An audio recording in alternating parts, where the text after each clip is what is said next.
नमस्कार साथियों, स्वागत है आप सभी का अंकित इंस्पायर्स इंडिया पर। मैं हूं अंकित अवस्थी और सही मायने में आज आवश्यकता है पूरे देश को यह बात समझने की कि सही मायने में एक व्यक्ति ने भारत के साथ कितना बढ़िया तरीके से पिछले 2 महीने से ब्लैकमेल खेला। फाइनली उसका ब्लैकमेल जैसे ही उजागर हुआ वो व्यक्ति बौखला गया। नाम है डोनाल्ड ट्रंप। बौखलाए हुए व्यक्ति ने कल से लेकर अब तक जो किया है वो हालांकि आप तक हमने ट्वीट्स के माध्यम से पहुंचाया है, फिर भी एक ही सेशन में समाहित करने का अभी प्रयास कर रहा हूं। यह बौखलाया हुआ व्यक्ति कल शाम को बोला कि मैं 25% टैरिफ लगाऊंगा। रात होते होते बोलता है कि मैं पाकिस्तान के साथ ट्रेड डील कर लिया हूं, पाकिस्तान से भारत को तेल बिकवाऊंगा। और तीसरा, आज दिन निकलते ही बोलता है कि भारत रूस की तरह डेड इकोनॉमी है। और तो और हमारा विपक्ष इस बात को स्वीकार भी कर लेता है। राहुल गांधी जी आते हैं और कैमरे पर कहते हैं और नहीं तो क्या, भारत तो डेड इकोनॉमी ही है। तो चलिए आज यहां तक का सारा विश्लेषण इस सेशन में करने का प्रयास करते हैं और समझते हैं अंत तक पहुंचते पहुंचते कि डेड इकोनॉमी होती क्या है और भारत कैसी डेड इकोनॉमी है। अगर ट्रंप सही कह रहे हैं और हमारे देश के राजनेताओं को, विपक्ष में राहुल गांधी जी को अगर ऐसा लगता है कि देश डेड इकोनॉमी है तो वो कैसे है। चलिए तो शुरुआत करते हैं सारी बातें। तारीख 31 जुलाई भारत के लिए बहुत भारी है भाई, क्योंकि 1 अगस्त से डोनाल्ड ट्रंप के द्वारा लगाए जाने वाले टैरिफ लागू हो जाएंगे। भारत का रशिया प्रेम भी अल्टीमेटली भारत को नुकसान पहुंचाता हुआ दिखेगा, क्योंकि अल्टीमेटली डेड इकोनॉमी घोषित जो कर दी गई है, जैसे कि इन्हीं के रहमो करम पर आप और हम पल रहे हैं। और तो और हमारे देश का विपक्ष इस बात को स्वीकार भी कर रहा है। मानना है कि अडानी जी के कारण भारत डेड इकोनॉमी है। पूरी जीडीपी के अंदर आप और हमारा कंट्रीब्यूशन अडानी की वजह से ही है, ऐसा इनका फिलहाल के लिए तर्कसंगत बयान भी रहा है। साथ ही साथ 25% का टैरिफ और भारत पर लगने वाली पेनल्टीज इस समय हेडलाइन बनाई हुई हैं। जहां देखो वहां भारत ही भारत छाया हुआ है।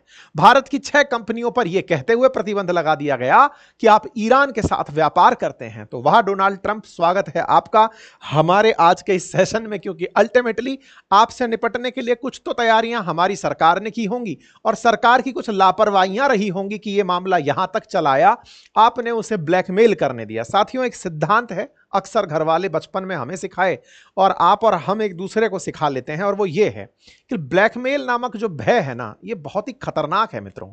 और वो खतरनाक किस तरह से है कि यदि कोई आपको किसी चीज के लिए डराना शुरू कर दिया है तो वो आपका जब तक कंप्लीट शोषण ना कर ले तब तक वो उस डर का लाभ उठाता है। अंततोगत्वा 2 ही तरीके होते हैं, या तो आप अपने आप को बर्बाद होने दें या फिर डटकर सामने खड़े हो जाएं। भारत से गलती हुई इस व्यक्ति के कहने पर अब तक हम लोग इसको तरीके से हैंडल करने की सोच रहे थे। आवश्यकता थी कि 30 बार जब इस व्यक्ति ने एक ही झूठ को दोहराया, भारत सरकार अगर पहले ही इसका मुखड़ा बंद कर दी होती तो आज ये नौबत ना आती, आज ये स्थिति इतने दिन तक दूर चलकर ना आती। पर चलिए, जो भी आए दुरुस्त आए। अंततोगत्वा ब्लैकमेल के सामने भारत बोला, सदन में बयान हुए सारी बातें आज के सेशन में, क्योंकि अल्टीमेटली इस व्यक्ति ने भारत पर बयान देते हुए कहा, मुझे परवाह नहीं कि भारत के साथ क्या, भारत और रूस का क्या संबंध है, वो चाहे तो अपनी डूबती अर्थव्यवस्था को एक साथ डूबें, मुझे क्या, हमारे साथ व्यापार उनका बहुत कम है, रूस और अमेरिका का लगभग कोई व्यापार नहीं है। मेदवेदेव को भी इन्होंने धमकी दी, उस पर भी अलग से चर्चा करेंगे। साथ ही साथ they can take their dead economies down together for all I care, वो दोनों अपनी डेड इकोनॉमीज को एक साथ ले जा सकते हैं। रशिया इनकी नजर में डेड इकोनॉमी है, अच्छी बात है साहब, हम भी डेड इकोनॉमी है, आज जब समझ लेंगे साहब। ये सारा मसला कहां से शुरू हुआ? कल मैंने एक सेशन किया था आप सभी के साथ में, और वो सेशन यही था कि भारत के प्रधानमंत्री में सदन में बोला कि भाई, हमें दुनिया के किसी भी देश ने ये नहीं कहा कि आप सीज फायर कर लीजिए, या हमें किसी ने भी सीज फायर करने के लिए कॉल नहीं किया। ये बात जैसे ही बोली, ये आदमी बौखला गया। प्रधानमंत्री का बयान हमने आप सबको सुनाया। पीएम मोदी का इधर बयान होता है जैसे कि ये आदमी लेकर बैठा ही था कि बस तुम बोल दो। ये वैसे वो वाली बात है कि किसी का शोषण हो रहा हो और वो शोषण वाला व्यक्ति का बैठा हुआ जो मास्टर है वो रियलाइज कर रहा है कि बेटा तुम बोले तो मैं तुमको पनिशमेंट दूंगा।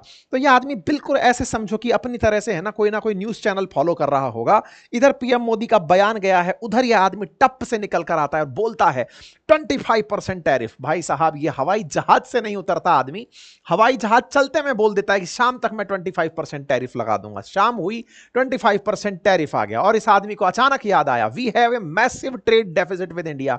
मतलब इसके बयानों को देखकर कई बार तो मतलब हास्य उत्पन्न होता है। एक तरफ तो वर्ड यूज कर रहा है मैसिव ट्रेड डेफिसिट, बहुत बड़ा भारत के साथ हमारा ट्रेड घाटा है, और सुनिए इसने शुरुआत में जो ट्वीट किया था वो कहता है we have done very little business with India. अब एक घोंचू हो क्या, मतलब लिख क्या रहे हो? मतलब कसम से बता रहा हूं, ये प्लेटफॉर्म अगर अमेरिकी ना रहा होता ना, यूट्यूब, क्योंकि मुझे डर है कि कल को अमेरिकी वीजा तो मेरा लगना नहीं है, अब तो ये तय हो चुका है, लेकिन भविष्य में अब ये चैनल से मुझे न मरवा दे, यहां से हटाए कि चलो भाई हटाओ इसका यूट्यूब से। और हमारे भारतीयों ने अभी तक ऐसा कुछ बनाया नहीं जहां पर अपन स्वतंत्र आवाज रख सकें, पर फिर भी देखने वाली बात है साथियों, अदरवाइज तो कभी नुक्कड़ चौराहे पर मुलाकात हो ही जाएगी आप सबसे। देखने वाली बात यह है कि we have done very little business with India. मतलब आप सोचिए, एक बयान है इस व्यक्ति का we have done very little business with India, और दूसरी तरफ यह बयान है कल ही कल का, मतलब इसका दिमाग का पागलपन देखिए, massive trade deficit with India. मतलब या तो इसको लिटिल का मतलब नहीं पता या मैसिव का नहीं पता, ये तो बालपन में हम बच्चों को सिखा दिए हैं। तो ऐसे में मैसिव ट्रेड डेफिसिट इंडिया के साथ देखता हुआ यह प्राणी भारत पर ट्रेड का टैक्स थोप देता है कि लीजिए सर आप टैरिफ झेलिए। वो ट्रेड का टैरिफ था 25%। हमने कहा वाह, अभी तो बहुतों से नीचे है, लेकिन साहब बहुतों से नीचे नहीं है, टॉप पर तो इसने ब्राजील को बिठाया है। क्यों? क्योंकि लूला ने इसको उंगली कर दी थी। याद है ना, आपको बताया था मैंने, जो कि इसने कहा था कि जायर बोल्सोनारो को जेल से निकालो नहीं तो तुम्हारे ऊपर ट्रेड लाद दूंगा। तो कल इंडिया का और ब्राजील का दोनों का नंबर आ गया था। हम पर 25 प्लस करके टैरिफ लगाया। प्लस का मतलब अभी पेनल्टी लगना बाकी है। किस बात की पेनल्टी? कि तुम प्यार निभाते हो रूस के साथ। अच्छा, रूस के साथ तो चाइना भी प्यार निभाता है, तेल तो वो भी खरीदता है। चाइना वालों का बयान आ गया। चाइना वालों ने कहा कि सुनिएगा, आपने जो ट्रेड टैरिफ लगाए हैं, ये टैरिफ से आपने हथियार बना लिया, ठीक है, लेकिन रूस से तेल खरीदना हमारा अपना हित है और ग्लोबल हित है। जो अक्सर भारत बयान देता है, चाइना फिर से वही बयान दे दिया। खैर, चाइना इसके ज्वार भाटे से या कहिए तो अमेरिकी सुनामी से निपट चुका है, तो उसमें साहस भी भरपूर उत्पन्न हो चुका है। अब हमारी बारी है, क्योंकि वो जो प्रशांत महासागर में उठा हुआ सुनामी है, अब वो चलते हुए हिंद महासागर तक आ पहुंचा है और अब आकर भारत मां के कदम चूम रहा है। अब देखते हैं कि हम लोग इसका क्या इलाज करेंगे, क्योंकि आज बाजार ने तो इसको बहुत सही रेस्पॉन्स दिया है। दोस्तों, मजा ही आ गया। कल तक उम्मीद थी कि बाजार बुरी तरह टूटेगा, शुरुआत भी गिरने से हुई, लेकिन आज जिन्होंने भी, चाहे आज मंथ का एंड था या फिर मतलब फ्राइडे के दिन क्लोजिंग थी, बाजार आज भाई सेटल तरीके से गया है। मतलब आज तो भारतीयों ने एकता दिखाई है। खैर, फिलहाल के लिए चाइना ने इसको इसका सा जवाब दिया और भारत भी, फिर भारत की तरफ से भी स्टेटमेंट आया और कहा कि भाई हम अपने प्रोटेक्ट करेंगे अपने फार्मर्स के, एंटरप्रेन्योर्स के और एमएसएमई के इंटरेस्ट।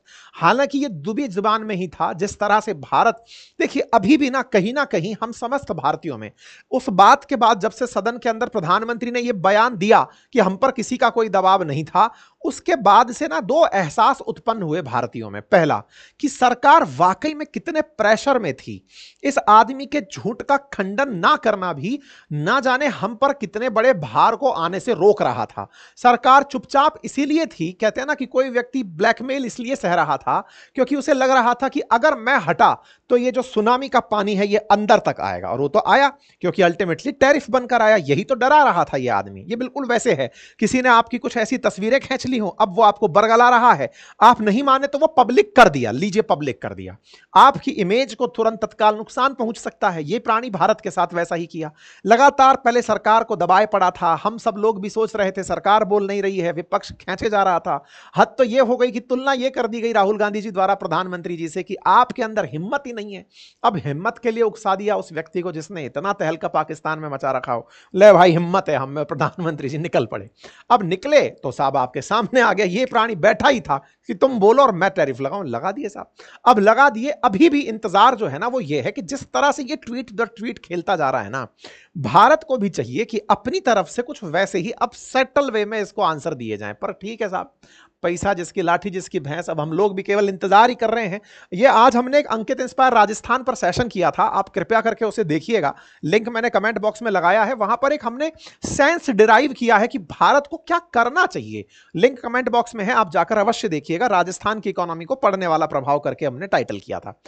अब क्या होता है कि भारत ने फार्मर्स का जैसे ही नाम लिखा, इससे यह समझ में आ गया कि कहीं ना कहीं यह आदमी नस तो दबाया हुआ था फार्मर्स के नाम पर। उसे पता था कि प्रधानमंत्री मोदी की छवि किसानों के सामने वैसे ही खराब करने के तमाम प्रयास चलते रहे अमेरिका द्वारा। पहले कनाडा काम करता था, फिर अमेरिका काम करता था, है। ऐसे में किसान और प्रधानमंत्री का तो आंकड़ा वैसे ही कृषि बिल से समय से बिगड़ा हुआ है। इनको भेजो इनके यहां पर जीएम फसल तो और किसान खड़े हो जाएंगे, तो इनका तो पूरा की पूरा फेम वर्ड ही खत्म कर दो। तो ये फार्मर्स के नाम पर दबा रहा था, ये सरकार की बातों से भी पता चल गया है, क्योंकि जीएम क्रॉप वाली बात मैंने आपको नॉनवेज मिल्क वाली बात बताई थी। सरकार को शाम को थोड़ा सा समझ में आता है कि चलो कुछ तो ढंग का लिखते हैं, तो इन्होंने लिखा द मैसेज इज क्लियर। क्या मैसेज क्लियर है कि all negotiations will be rooted in what is the best for countries and it's people. देश के लिए जो अच्छा है वही किया जाएगा। साहब यही तो हम आपसे कह रहे थे कि इस प्राणी को आप उसी दिन मुंह पे उठाकर क्यों नहीं फेंक दिए। ब्लैकमेल नहीं होना चाहिए था। खैर देश का लेसन है, देश सीखेगा, लेकिन इस देश में फिलहाल ये जो मैसेज आया देर से आया लेकिन दुरुस्त आया। अब हम सबको निपटना है इस कहानी से। खैर तो ट्रंप महोदय ने अपनी तरफ से दुश्मनी निकालते हुए, अब दुश्मनी वार गेम है साहब, ये शब्दों का वॉर गेम नहीं है, एक आदमी के सनक का है। क्योंकि एक दिन ये सेशन जरूर बनेगा कि साहब एक आदमी के, कैसे कहते हैं ना वो कौन सा डायलॉग है फिल्म के अंदर, एक चुटकी सिंदूर की कीमत तुम क्या जानो।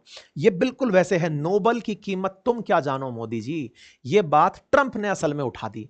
आपको पता है कि मैं नोबल पीस प्राइज के लिए इतना परेशान था, हैं? आपके कारण से मैं दुनिया को बता पा रहा था कि रशिया यूक्रेन तो मैं नहीं रुकवा पाया, लेकिन दो न्यूक्लियर कैपेबल देशों को अगर मैं युद्ध से रुकवा दिया, कम से कम दुनिया वालों अभी मुझे मैसेंजर ऑफ गॉड मान लो, हैं? इसकी भी फिल्म बन जानी चाहिए राम रहीम की तरह।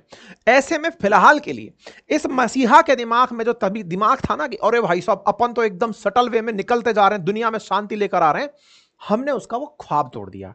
हमने सच मायने में उस आदमी का वो भ्रम तोड़ दिया। और जब भ्रम तोड़ा तो ये आदमी बौखला गया। बौखला करके भाई साहब इसने जो धड़ाधड़ ट्वीट मारे हैं, निकलता है और निकलते हुए कहता है कि हमने जस्ट पाकिस्तान के साथ एक डील कंक्लूड कर ली है। इंडिया मतलब पाकिस्तान के साथ डील कंक्लूड करी है, हम इनका तेल निकालेंगे, माफी चाहता हूं, इनके देश में से तेल निकालेंगे। United state will work together developing there massive oil reserve. अब तो आप ही जानते हैं कि पाकिस्तान के लिए तो यह मतलब ऐसा था कि जब दो बंदर झगड़ रहे हो, नहीं उल्टा है, जब दो बिल्लियां झगड़ रही हो तो बंदर रोटी लेके भाग जाता है। पाकिस्तान के साथ वाकई में ऐसा ही हुआ है कि एक तरफ से दो मतलब आपस में देश झगड़ रहे हैं, वो कुत्ते की तरह रोटी लेके भाग गया। मतलब नेचर उसकी वैसे ही थी और एकदम कहा अल्हम्दुलिल्लाह, खुश हो गए सर हम। ऐसे में शहबाज शरीफ का ट्वीट आता है कि जनाबना हमें पता ही नहीं था, हमसे डील हो गई है, वाह हम खुश हैं। ये बात असल में आप इशाक डार का अगर देखोगे, Pakistan conclude deal with US, अल्हम्दुलिल्लाह, इनको मतलब यकीन ही नहीं था, अच्छा हमारे साथ भी डील चल रही थी, हमें पता ही नहीं है। इनको मतलब क्या हुआ, दो देशों के बीच की दुश्मनी का लाभ जिसको मिला वो पाकिस्तान है। खैर इनका तेल निकलेगा हम देखेंगे, लेकिन कुल मिलाकर बात यह है कि पाकिस्तान का अभी तेल निकालने वाले देशों में कहीं लेना देना नहीं है। लेकिन हां, ऑपरेशन सिंदूर की जब बात की जाती है तो अचानक पाकिस्तान फ्रेम पर भारत के कारण खड़ा हो गया। मेरे कई भारतीय मित्र और साथी जिनसे मेरी संवाद अक्सर होते हैं, मैं आपको एक बात बहुत अच्छे से संवाद के रूप में स्थापित करना चाहता हूं कि भारत के साथ ये ऐसा क्यों कर रहा है और पाकिस्तान को इसका फायदा क्यों दे रहा है। इसको एक लाइन में केवल इतना सा समझ लीजिए, आप मैटर करते हैं, आप मैटर करते हैं, इसीलिए आपसे पंगा लिया जा रहा है। ये मैटर नहीं करते, इन्हें पाला जाता है। ये वो नेशंस हैं, रोग नेशंस हैं, जैसे नॉर्थ कोरिया चाइना वालों ने पाल रखा है, पाकिस्तान को अमेरिका ने पाल रखा है। पहले अफगानिस्तान को सोचा था करेंगे, लेकिन वो हुआ नहीं। तो इस तरह के देशों को बना के रखते हैं कि तुम जाओ फट जाना कहीं भी जाकर के, जिहादी होकर के, जा फट गए हम तो।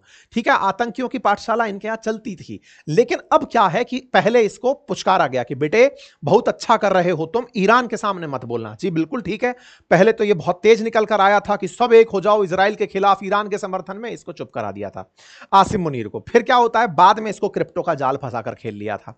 इधर भारत के साथ में हर तरह का प्रयास कि देखो मान जाओ कि मैंने कह दो, अगर कह दो कि तुम मेरे हो, वो बिल्कुल वो वाली बात थी। असल में जो कहते हैं ना प्रधानमंत्री मोदी और ट्रंप के बीच में जो दोस्ती है, मैं कह रहा हूं सही मायने में याराना है यार। ये दो दोस्तों के बीच में वो वाली बात है कि यार तू बस मान जा कि मैंने करवाया है। असल मायने में पता है कंपटीशन किन के बीच होता है, ये आप और मैं है ना इस बात को काफी अच्छे से रिलेट कर पाएंगे।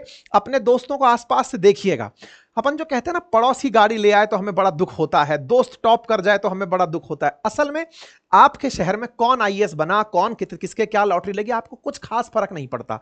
लेकिन जिसके साथ आपका मिलना जुलना, जिसके साथ सब बढ़िया है ना, उसके साथ अगर आपने कंपटीशन कर लिया तो उसकी तो भाई साहब आपको मुस्कान भी दुख देगी। अब भारत के साथ कहना ना मित्रता थी, हाउडी मोदी नामक कार्यक्रम में इस व्यक्ति ने देखा था कि अमेरिका में इनकी कितनी दीवानगी है। अब उस दीवानगी के चलते ही आदमी सोचा कि यार, प्रधानमंत्री मोदी को यह स्वीकार अगर मैं करवा दूं कि मैं बड़ा नेगोशिएटर हूं। पहले आपको याद होगा, यह पहले बयान दिया करता था, Modi is a very hard negotiator. अब वो नेगोशिएटर के नाम पर यह व्यक्ति उतर कर आया कि यह तमगा तो मैं लेकर रहूंगा, क्योंकि मेरे दोस्त के पास, जिसे मैंने मित्र कहा, उसके पास है।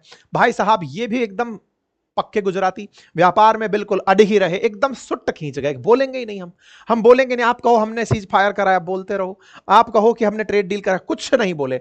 बोले तो उकसावे में आकर बोल गए, कहां बोल गए नहीं पता। संसद के अंदर वो कार्रवाई ना होती तो शायद आज हमारा एक दिन से पहले पहले ये हाल ना होता। पर कोई नहीं साहब, ये बोल पड़े। अब बोल गए तो इस आदमी का तो बस वो भरा बैठा था कि मैं दुनिया को बस ये दिखा दूं कि तुम मेरे दोस्त हो ना। अब दुश्मनी भी तुमसे, कहते हैं मित्र से ही सबसे कर रही दुश्मनी निभाई जाती है। तो अब ये भाई उसके उस मूड में आकर के ये जनाब उतर गए। अब देखना है कि ये क्या करते हैं, क्योंकि अल्टीमेटली देश ने अब इस बात को इस रूप में देखना शुरू कर दिया है कि ट्रंप का रूप तो समझ में आ गया, अब इंडिया का भी असली रूप दिखा ही दो। हमारा वो रूप दिखा दो कि हम आ कहां से रहे हैं। कहते हैं इतिहास के बारे में, इतिहास वो है जो आपको सिखाता है कि आप आ कहां से रहे हो, जाओगे कहां स्वतः ही डिस्कस हो जाता है। हम वो थे यार जो हम सबसे ज्यादा फ्रगाइल इकोनॉमीज में काउंट किए जाने वाले देश थे। आज दुनिया की तीसरी सबसे बड़ी परचेजिंग पावर पैरिटी के आधार पर कंट्री बनकर बैठे हैं, फिफ्थ लार्जेस्ट इकोनॉमी बनकर बैठे हैं। दुनिया कल्पना करती थी कि एक दिन ये देश टुकड़ों में टूट जाएगा, जब अंग्रेज यहां से गए थे, कि चल ही नहीं पाएंगे। और आज हमसे कहते हैं कि अनाज हमें दे दो, तो ये अलग लेवल की चीजें हैं। फिर भी अब हमसे उम्मीदें हैं। तो अब ऐसे में इंडिया के साथ जो खेला हुआ वो आपको पता है। पहले ये व्यक्ति पाकिस्तान में जाने की बात का मैसेज सुर्रा छुड़वा दिया, कहो कि हम आ रहे हैं। अब तेल की बात कर दिया। कुल मिलाकर के ट्रंप ने भारत के साथ में खेला करने का तमाम प्रयास किया, फायदा इसको पहुंचता गया अनडाउटेबली। अब सवाल है कि साहब इनके यहां से तेल निकलेगा कहां से। तो देखो, दुनिया में जो तेल के ज्ञात भंडार हैं उसमें पाकिस्तान का कहीं कोई लेना देना नहीं है। हां, कुछ रिपोर्ट्स में यह कहा जाता रहा है कि पाकिस्तान का जो अरब सागर वाली साइड, अपने गुजरात वाली साइड का जो क्षेत्र है ना, कराची जहां पर है, ग्वादार जहां पर है, उन क्षेत्रों के अंदर तेल के भंडार हो सकते हैं। ऐसा कुछ रिपोर्ट्स के अंदर, जांच के अंदर निकल कर आता है। और वो क्षेत्र जैसे अपने मुंबई हाई के अंदर तेल निकलता है, बिल्कुल वैसे ही इनके कराची के आगे वाले क्षेत्रों में तेल के और भंडार हो सकते हैं। कुछ ने तो ऐसा तक क्लेम किया हुआ है कि इस क्षेत्र में इतना तेल निकल सकता है कि ये फोर्थ लार्जेस्ट रिजर्व हो सकता है। ये कयास है, निकाला नहीं गया है। ऐसे में यहां के तेल भंडारों में अब अमेरिका ने इंटरेस्ट दिखा दिया है, कहा है 4-5 साल के अंदर तेल निकाल सकते हैं। ऐसा रिपोर्ट्स का मानना है कि अगर यहां पर लगभग 42,000 करोड़ का खर्चा किया जाए, यानी कि लगभग $4 बिलियन के आसपास का खर्च हो, तो इस तरह से यहां पर तेल निकाला जा सकता है। तो अब देखिए, क्या पता पाकिस्तान को इससे बड़ा फायदा हो जाए। इससे ज्यादा आप इस व्यक्ति की चिढ़ ऐसे पहचान सकते हैं कि वो बोला क्या, वो बोला कि आने वाले समय में क्या पता भारत पाकिस्तान से तेल लेने लगे। क्या हद है यार। मतलब इस बात को आने वाला समय लेसन में लिखेगा कि कितना खराब एक स्थिति हो सकती है दो देशों के बीच बिगड़ते रिश्तों की, डब्ल्यूटीओ की प्रासंगिकता खत्म होने की, देशों के द्वारा दूसरे देशों के साथ डिसाइड किए गए रिश्तों की कोई कद्र ही नहीं है। हर देश के साथ झगड़ना, डील करना, ये जो पागलपन है ना, इसको दुनिया अलग फ्रेम में कहा जाएगा, अलग तरह से इस व्यक्ति को याद रखा जाएगा। खैर कुछ भी नहीं, भारत को तो मित्रता का जो सिला मिला है, अच्छा सिला दिया तूने मेरे प्यार का, मोदी जी के बैकग्राउंड में म्यूजिक बज रहा होगा। ऐसे में साहब दुनिया भर की तरफ से इस मैसेज को बहुत ही अलग तरीके से लिया गया। अमेरिकियों में तो भाई साहब इस बात की इतनी खुशी है जैसे ट्रंप ने ना जाने अमेरिकियों का खोया हुआ सम्मान लौटा दिया है। अमेरिका में कई जो ट्रंप के समर्थक है ना, वो तो ये मानकर चलते ही है कि India is A mini China और इन्होंने हमसे खूब कमा लिया, अब इनको पैसा वापस लेना पड़ेगा। बोले सर कुछ भी करवा कर ये करवाओ आप, ठीक है। तो भाई अमेरिका में अलग लेवल की खुशी मनाई जा रही है। अमेरिका में आपको याद है एक आदमी था जिसका नाम था लिंडसे ग्राहम, उसने कहा था कि रूस से मित्रता करने पर इन्हें 500% तक टैरिफ लगवाया जाए। वो आदमी कल उछल के बल्लियां उछलने लगा कि मैं तो कहता ही था इनके ऊपर टैरिफ लगा दो। अच्छा साहब अब लगवाओ, आप तुम लोग टैरिफ कितना लगाते हो। अब देखना यह होगा कि भारत इनके साथ में अब हैंडल कैसे करता है चीजों को। है फ्रगाइल आइटम तो हैंडल विद केयर ही करना होगा, क्योंकि इस व्यक्ति ने गुस्से में चलते हुए 6 भारतीय कंपनियों पर भी सैंक्शन लगा दिया। बोले तुमने कभी 2024 में ईरान से माल मंगाया था, वाया यूएई मंगाया था, मेरी जांच में पता चला, मैं कंपनियों को बैन करता हूं। ये कुछ कंपनियां हैं जो केमिकल का काम करती हैं, कुछ 1,000 करोड़ का काम है। बोले तुम पर सैंक्शन लगाऊंगा। आप पूछेंगे सर कंपनियों पर सैंक्शन लगता है तो क्या होता है? इनके जो अकाउंट है ना, मान लो अमेरिका में अगर हैं तो वो फ्रीज हो जाते हैं, आसान में ये समझो, और वो अमेरिका से व्यापार नहीं कर पाते हैं, इतनी सी बात है। अब ऐसे में अमेरिका का 1 अगस्त से पहले दुनिया भर के देशों के साथ में खेला करना था। ऐसे में भारत का नंबर पहले आ गया, पिछली बार चाइना का नंबर आ गया था, इस बार अपना नंबर आ गया। अब इस प्राणी ने रशिया के साथ दुश्मनी निकालनी कि साहब रशिया की तरह डेड इकोनॉमी इंडिया हो जाएगी। अब आपको ये तो पता ही है कि रूस इनको इतना माल आज भी बेचता है, फिर भी ये उसको डेड इकोनॉमी बोलते हैं। मतलब जो एनरिच्ड यूरेनियम है वो रूस ही अमेरिका को देता है, फिर भी ये कह रहा है कि डेड हो जाओगे। तो इस बात में कोई सत्यता तो नहीं है। लेकिन हाँ, अगर इसने डेड इकोनॉमी कहा कि भारत डेड इकोनॉमी है, टैरिफ के बाद में इंडिया रशिया की तरह ही डेड इकोनॉमी है, तो अब हम डेड इकोनॉमी थोड़ा समझ लेते हैं अर्थव्यवस्था की भाषा में। अर्थव्यवस्था कहती है कि वो इकोनॉमी जो पूरी तरह ठप हो गई हो। क्योंकि अगर हमको डेड इकोनॉमी बोल रहा है तो ये युगांडा हुआ और ये सब अफगानिस्तान हुए, इनको कहां ही रखोगे? मतलब ये इन इकोनॉमीज को कहां ही मानोगे जिनके अंदर ये कोलैप्स की स्थिति, जैसे श्रीलंका पलट ही मार गया था, पाकिस्तान डेट में ही डूब गया था, इनको कहां रखोगे? पर कुछ नहीं साहब, इसने हमें डेड इकोनॉमी कह दिया है। ये तो वो वाली बात हुई कि आप कितने ही अच्छे हो लेकिन कोई आए और आपको गाली देके चला जाए। अब आप प्रूव करते फिर रहे हो कि गाली सही नहीं है। लेकिन हाँ, हमारे देश में अपोजिशन की तरफ से राहुल गांधी जी आए, उन्होंने कहा yes India is a dead economy, और थैंक्स मिस्टर ट्रंप जो आपने ये कह दिया कि yes you are right, everybody know except prime minister and finance minister. हर आदमी जाता है कि इंडिया की इकोनॉमी डेड इकोनॉमी है। आप भी जानते हो तो कमेंट में बताइएगा भाई, क्योंकि मतलब राहुल गांधी जी का ऐसा मानना है, हर आदमी जानता है। और साथ में इन्होंने ये कहा कि इंडिया इकोनॉमी डेड इकोनॉमी है। प्रेसिडेंट ट्रंप ने फैक्ट बता दिया है और एंटायर वर्ल्ड को पता चल गया है कि इंडिया डेड इकोनॉमी है। तो भाई मर गया हो और लाश छुपा के रखी हो भारत सरकार ने, तो अब अगली मांग यही होनी चाहिए कि वो जो मृत पड़ी अर्थव्यवस्था है उसे सबको दिखाया जाए। क्योंकि अब तो भाई विपक्ष भी ये कह रहा है कि भारत डेड इकोनॉमी है। तो भाई साहब मांग होनी चाहिए कि हमारी डेड इकोनॉमी की जो पड़ी हुई लाश है, जो कब्र में बड़ी है, उसे निकाल कर लाया जाए। कहीं छुपा रखा है साहब आपने, हमारी मांग है अब ये। अब ऐसे में वर्ल्ड इकोनॉमी के अगर हिसाब से हम बात करें तो अब देखते हैं डेड कहां है। अब खोदते हैं, कब्र खोदते हैं अपन की, डेड इकोनॉमी कहां है इंडिया की, आइए खोजते हैं। अगर हम वर्ल्ड के अंदर वर्ल्ड इकोनॉमी बाई कंट्रीज के हिसाब से चलते हैं तो इमर्जिंग और डेवलपिंग एशिया के अंदर जो कंट्रीज हैं उनमें चाइना के बाद दूसरे नंबर पर इंडिया आता है। अगर ये डेड होने का प्रमाण है तो भाई साहब इसका मतलब कब्र आपकी अच्छी रही होगी। इसके अलावा अगर हम बात करें वर्ल्ड इकोनॉमिक लीग के अंदर largest economies in world by GDP and share of global economic growth के आधार पर, तो साहब आपके सामने है 30 टॉप इकोनॉमीज की बातें जो जीडीपी नॉमिनल के आधार पर हैं। उसमें इंडिया 5वें नंबर पर खड़ा है। अच्छा साहब, इसके अलावा अगर हम परचेजिंग पावर पैरिटी यानी खरीदने की क्षमता के आधार पर बात करें तो India after Europe, China, US, India number 3 पर खड़ा है। अच्छा साहब, और भी तथ्य देख लेते हैं।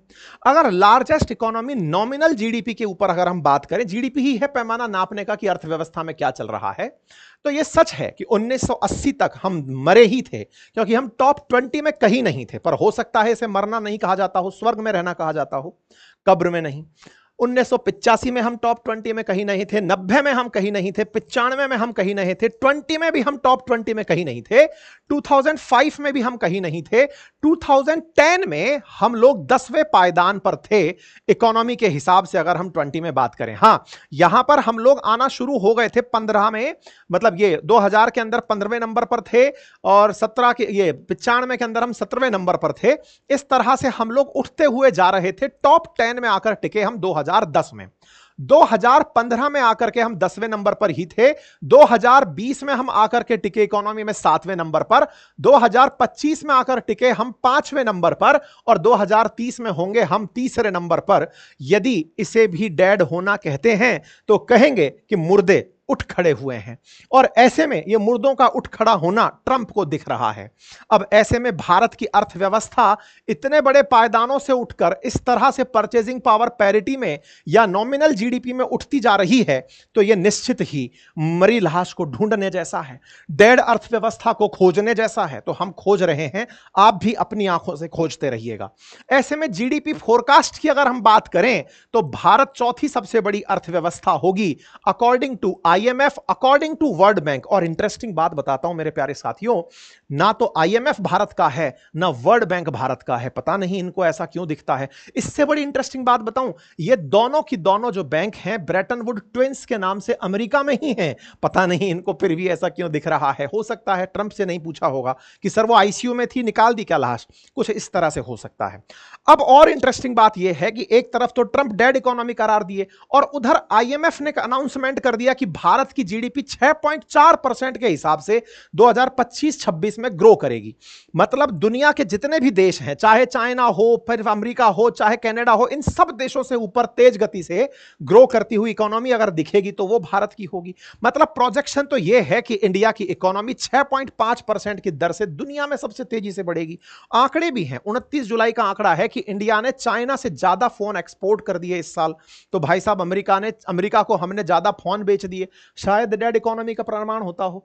हां, यह जरूर कह सकते हैं कि ट्रंप इन दिनों अनपॉपुलर लीडर हैं अपने देश में, और ऐसे में अगर अमेरिकन को यह बात लग रही हो बुरी तो हो सकता है भारत से लड़ना इसके लिए फायदे का हो, क्योंकि अल्टीमेटली ये व्यक्ति जो पीठ पे ही छुरा घोंपता है वो तो अब दिखाई दे भी रहा है। लेकिन हां, दुनिया के कुछ देश इस बात को समझ रहे हैं।